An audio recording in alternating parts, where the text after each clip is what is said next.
Good morning, Woodburn Wolves. I wanted to share a special story with you in honor of Veterans Day tomorrow.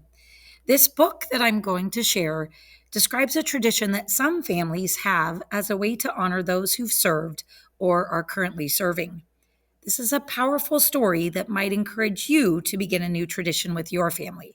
I hope you enjoy. The story is called America's White Table, and it's written by Margot Thies Raven, and it's illustrated by Mike Benny. America's White Table.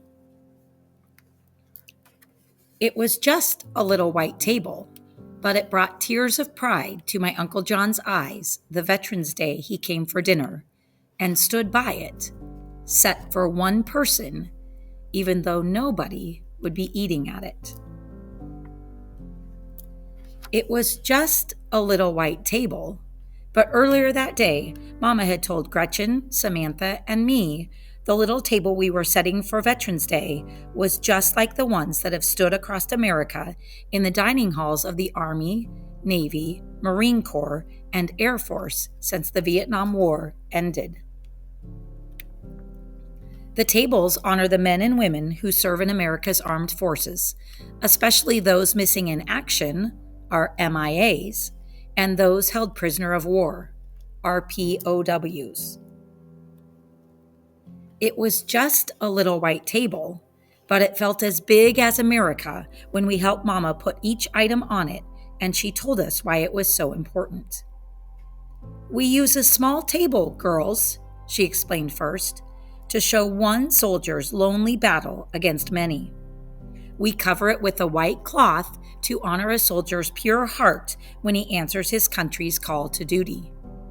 We place a lemon slice and grains of salt on a plate to show a captive soldier's bitter fate and the tears of families waiting for loved ones to return, she continued. We push an empty chair to the table for the missing soldiers who are not here. We lay a black napkin for the sorrow of captivity and turn over a glass for the meal that won't be eaten, she said. We place a white candle for peace, and finally a red rose in a vase tied with a red ribbon for the hope that all of our missing will return someday. Mama finished speaking just as sunlight spilled on the table and filled the overturned glass. It was just a little white table, but it suddenly made me want to burst with a feeling I couldn't explain when Mama told us how much our setting the white table would mean to Uncle John that night. Then she told us something we didn't know. Our Uncle John, who gave us big bear hugs and spun us with airplane twirls and called me his Katie girl, was a POW in Vietnam before we were born. It was just a little white table, but it gave us the courage to ask Mama what happened to Uncle John in Vietnam. She quietly told us his story. When Uncle John served in Vietnam, he was sent on a rescue mission, and his helicopter was shot down behind enemy lines, she began. And he and his 3 crew members were taken prisoner. One crew member named Mike had serious wounds from the crash, but Uncle John and the other men tried to help Mike get better and persuaded a guard to bring Mike medicine. Then one day, when a guard looked away, Uncle John and the others had a chance to escape. But Mike was still too sick to go, so Uncle John stayed behind because he wouldn't leave a fellow soldier alone so far from home. But how did Uncle John get free? We asked Mama. Sometime later, Uncle John had a chance to escape again, and somehow he was able to take Mike with him, carrying him on his back and collecting just enough rainwater and big leaves to keep them alive until Uncle John found an American infantry unit to help them. But even though Uncle John did everything he could to bring Mike home alive, Mike's wounds were just too serious, and he died before the rescue helicopter landed. I know that Mike was only 20 years old and he dreamed of playing football, but he loved America enough to give his life for his country when duty called. And I know how much Uncle John loves America too, but he learned when helping Mike that a soldier risks his life for a fellow soldier because the best of your country lives in every man and woman who would lay down their life for you, too. It was just a little white table, but it needed words of gratitude, like Mama's Thanksgiving meal. So before Uncle John arrived for dinner, Gretchen and Samantha and I decided to put 3 gifts of our own on the table to honor our veterans. Gretchen colored pictures of all the objects on the table, and Samantha wrote out the words of "My country 'tis of thee" as a tribute in song.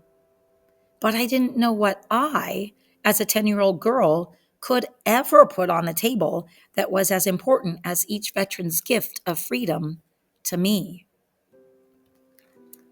It was just a little white table, but I looked at it all dinner long, and in the quiet inside me, I could almost hear the silent soldiers of the empty chairs saying, "Remember us, please.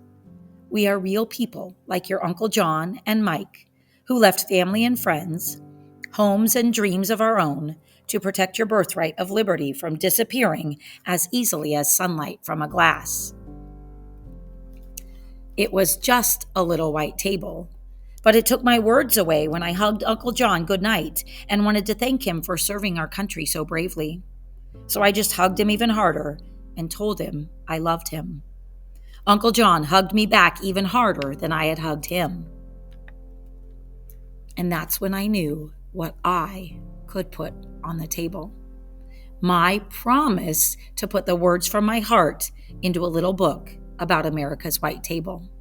And in the book, I'd use Gretchen's pictures and Samantha's song and Mama's story about Uncle John and his friend Mike, because I hoped that everyone who read it would set a white table on Veterans Day too, so the brave Americans the little table honors won't ever feel forgotten by the country they loved so much.